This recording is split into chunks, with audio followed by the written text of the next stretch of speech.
안녕하십니까. 괴물 독재를 하던 이재명 정권이 처음으로 굴복을 했습니다. 이제까지 자기들 마음대로 법안 통과시키고 마음대로 정부 조직 뜯어고치고 자기들 마음대로 했는데, 이번에 금융위원회하고요, 그 다음에 금감원을 합병하는, 그래서 이제 금융감독위원회를 만든다. 그러면서 이제 소비자보호원, 금융소비자보호원은 독립시킨다. 그리고 이제 금융소비자보호원과 금융감독위원회, 이걸 전부 공공기관으로 한다. 이런 이제 개편안이 있었는데요. 이걸 드디어 이제 철회한다. 이런 이제 속보가 뜨고 있습니다. 이제까지 자기 마음대로 정부 조직을 다 뜯어고치죠.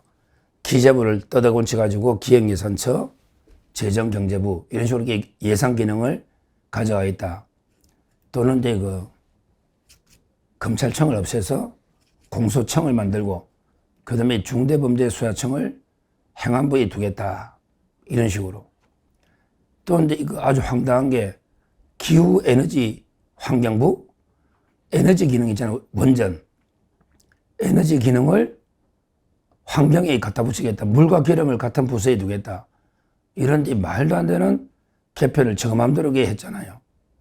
근데 처음으로 좌절됐습니다. 이번에 금융 감독 체계를 개편하겠다. 이런 데 이재명 정권의 목표가 처음으로 좌절된 겁니다. 이번에 국민의힘이 처음으로 한번 이겼다. 이렇게 저는 봅니다. 아무리 독재 정권이라도요, 무제한적으로 권한을 휘두를 수가 없는 거예요. 그러면 왜 이재명 정권이 꼬리를 내리고 금융 감독 체계 개편을 포기했느냐? 왜 굴복했느냐? 세 가지 이유로 저는 분석합니다. 세 가지 이유로 봅니다. 첫째는 이제 국민의힘이 무제한 필리버스터 하면서 강경한 투쟁을 나가니까 꼬리를 내려서 양보할 거는 양보하자. 우리가 포기할 거는 포기하자. 이런 이제 국민의힘의 투쟁이 먹혔다. 이렇게 첫째 평가합니다. 장동혁 대표 이후에 국민의힘이 이제 야당으로서 야성을 회복해서 장애 집회부터, 그리고 이제 전면적 필리버스터. 이 말은 모든 법안, 이견이 없는, 쟁점이 없는 모든 법안도 필리버스터를 하면요, 그러면 시간이 쟁점 법안을 밀어붙일 때 시간이 걸리잖아요. 하루에 한 건밖에 통과를 못 시키는 거예요.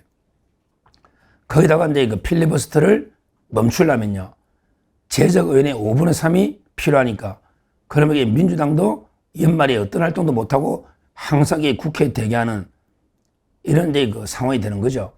그러니까 이제 민주당 입장에서도 좀 양보할 거 양보하자. 대화를 좀 하자. 이런 데 이야기가 나오는데, 이런 데 그래서 저는 장동익 대표의 강경투쟁, 전면적 필리버스터, 이게 먹혔다. 이렇게 첫째 분석을 합니다. 자, 그 다음에 두 번째, 처음으로 이재명 정권이 꼬리를 내린, 항복한 두 번째 이유는 뭐냐?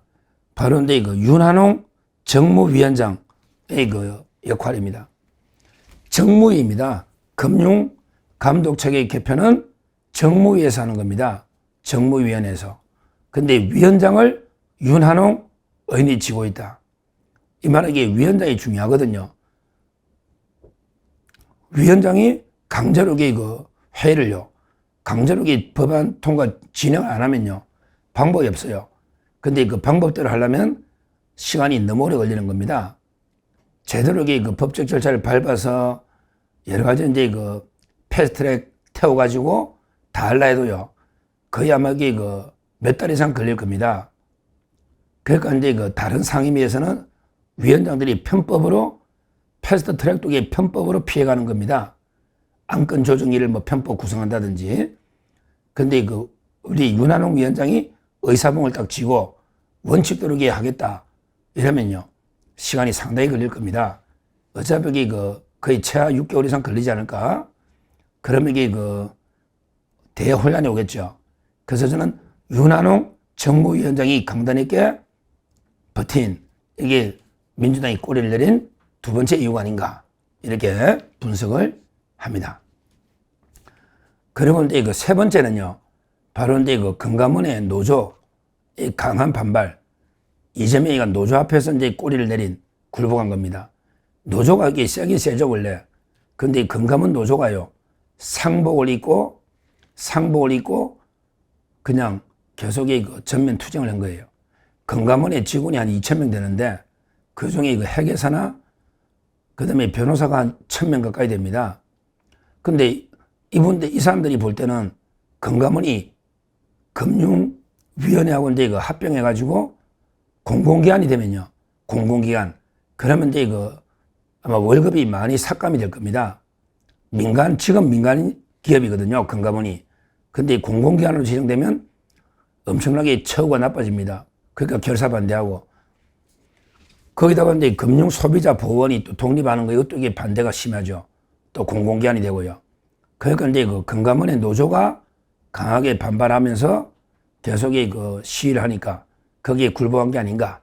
이렇게 세 가지로 저는 분석을 합니다.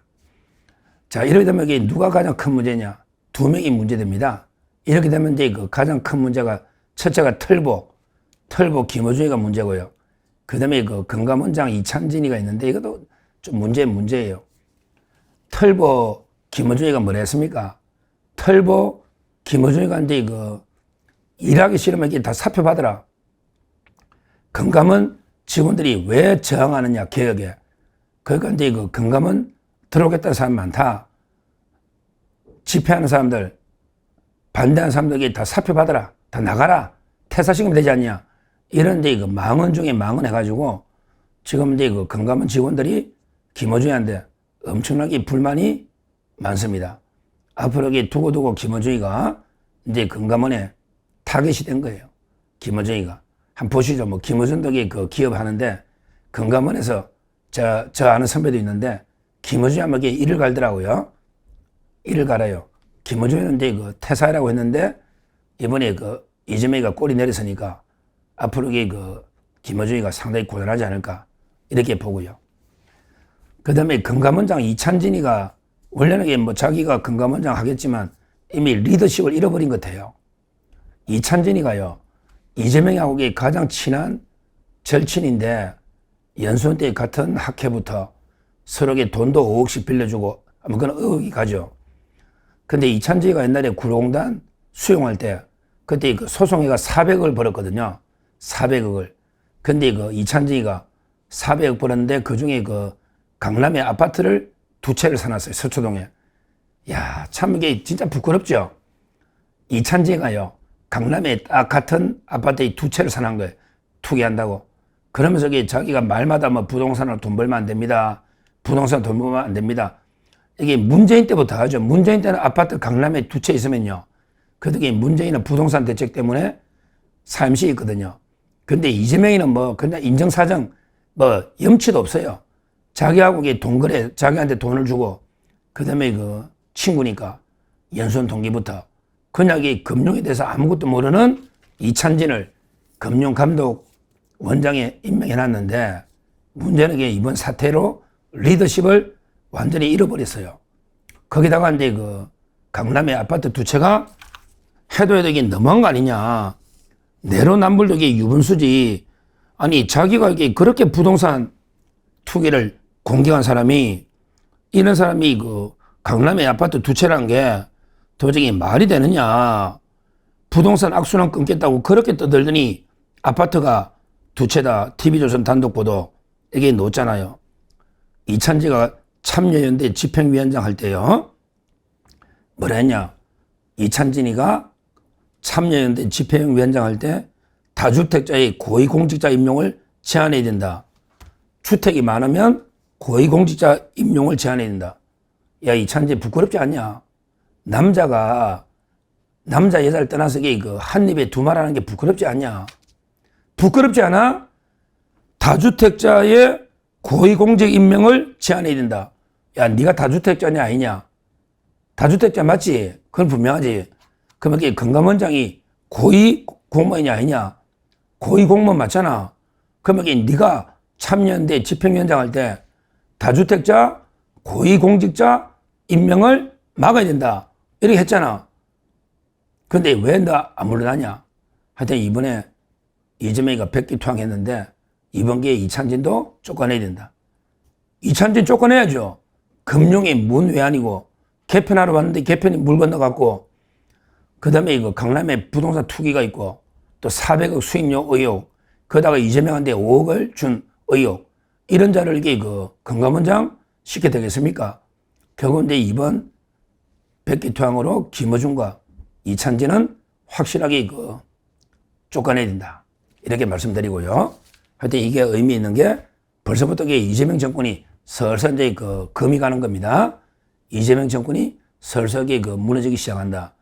왜 그러냐면 이게 무소불위처럼 막 밀어붙이다가 국민의힘의 강력한 투쟁, 그 다음에 윤한홍 위원장의 소신, 그리고 이제 금감원 노조까지 합시하니까 결국 이제 꼬리를 내리고 금융 개편을 포기했다. 사상이 연기한 게 아니고 포기했다.